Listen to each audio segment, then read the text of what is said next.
actually is one of the safest, also a popular tourist spot. Things that a city can have. May mga like damak. Are the food Para sa ating mga lokal. Local crops and products. Hi everyone, we're here at Plaza Molo and we're here to interview some of the local people who stroll around here at Plaza Molo. So, upod ka?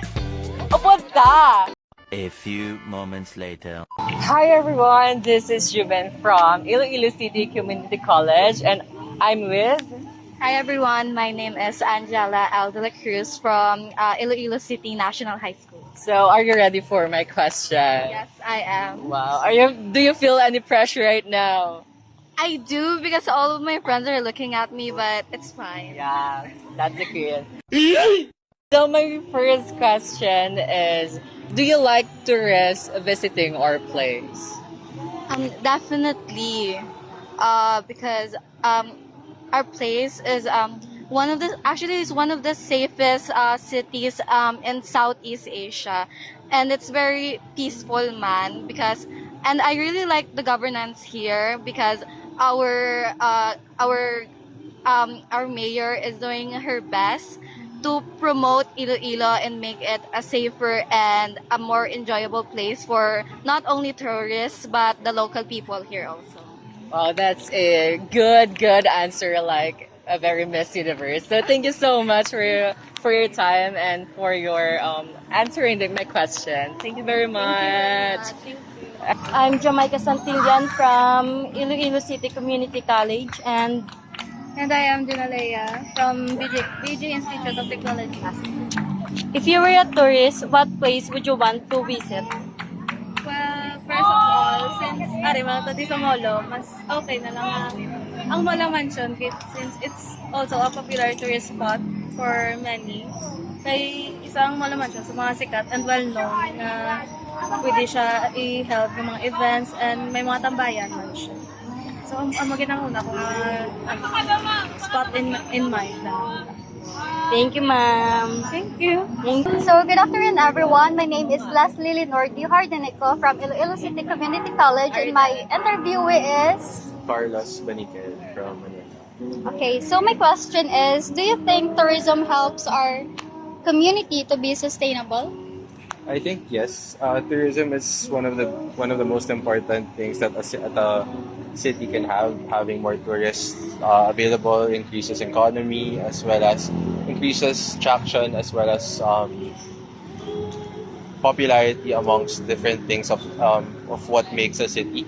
So it helps people become known. It helps people earn more money, and it also is very sustainable because these are what brings economy to the city of Iloilo.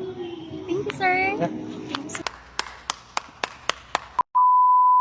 Hi everyone, my name is DJ S. Villanueva from Iloilo City Community College, and I am with... Hi everyone, I am Eliza Monica S. Bautista from Iloilo City National High School. In my first question, should tourists respect local customs and tradition if they go here in Iloilo and not just in Iloilo but other places, and why?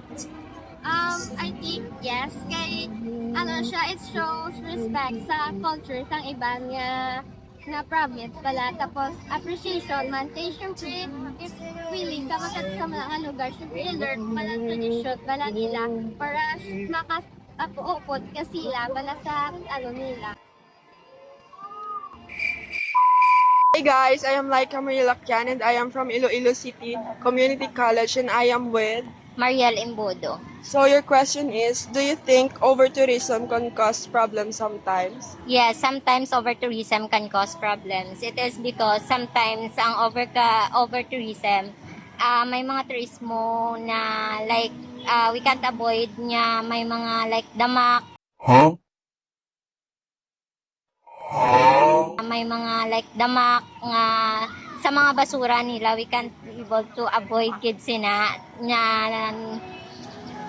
nya sa sobra kadamo hindi na matatapan sa mga tao nga nagaobra sina nga like for example Palawan or Boracay sa sobra kadamo sang turismo tapos ang mga trabahante gamay lang so hindi nila matatapan tanan nya turismo nga ara dira nga nagakalat sang basura or sometimes ang mga tragedy nga kinatabo. That's all. Thank you. Hi everyone, I am Juven and I'm with Anyela, and what school? from Iloilo City National High School. So, are you ready for my question? Yes. So, my first question is, what do you think tourists enjoy here the most? I think tourists enjoy here in Iloilo is are the food.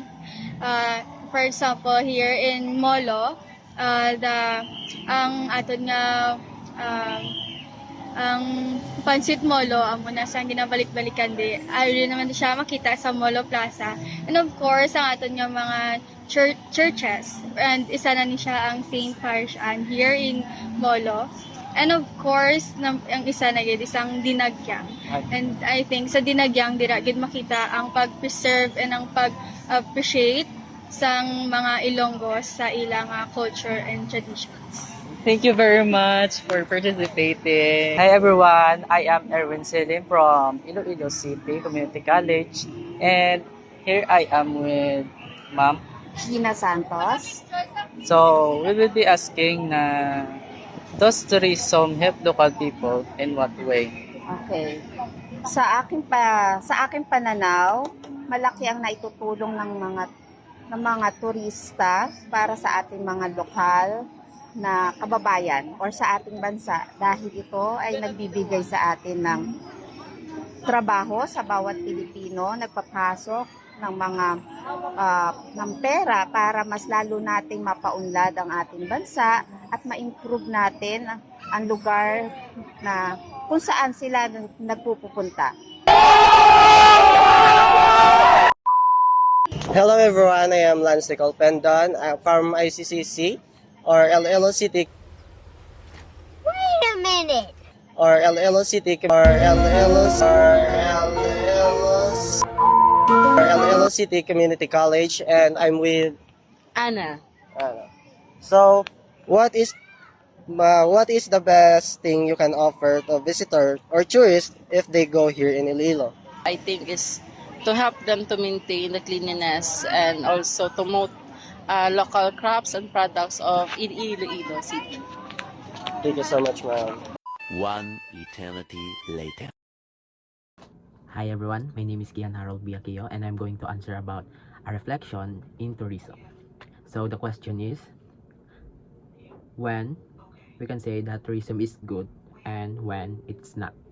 So first, we can say that tourism is good if ang mga people or local people nga lapit sa isa ka tourist spot is ginaprotektahan kag ginagaan nila sang halaga ang isa ka tourist spot kag gina well manage. Then sa mga tourist naman, if kung ginasunod nila ang mga rules and regulations sa isa ka tourist spot, amo nang pamagi nga ma-avoid din naton nga maapektuhan ang isa ka tourism. Then mambal naman naton nga hindi good ang isa ka tourism if kabaliskaran ang obrahon. First is kung hindi magsunod ang mga visitors sa isa ka tourist spot regulation policies, na matabo nga ma-damage or maka-alit gid kita. Then hindi maging good ang tourism if like pati sa mga people nga lapit sa tourist spot is gakaapektuhan na tungod sa mga new structure or development. Hi everyone, I'm Gif Odi de la Puz. What ethical issues stood out the most? So there was no ethical issue that stood out. Instead, the focus was on the positive effects of tourism. Tourism helps support local businesses, creates jobs for the community, and allows people to share their culture and traditions with the visitors. It also encourages communities to take pride in protecting their heritage and natural attractions. That's all. Thank you. What is human flourishing in tourism? It is mean tourism helps people live better and more meaningful lives. It is not only about earning money or having fun, but also improving people's happiness, well-being, relationship, culture, and the environment. Tourism should benefit both visitors and local communities while also protecting nature. Tourism is not just a subject for a country. It is a key driver of growth and opportunity. It creates jobs, supports local businesses, and preserves cultural heritage while connecting people from different cultures. When managed responsibly, tourism becomes a powerful tool for sustainable development and a better future for communities and visitors.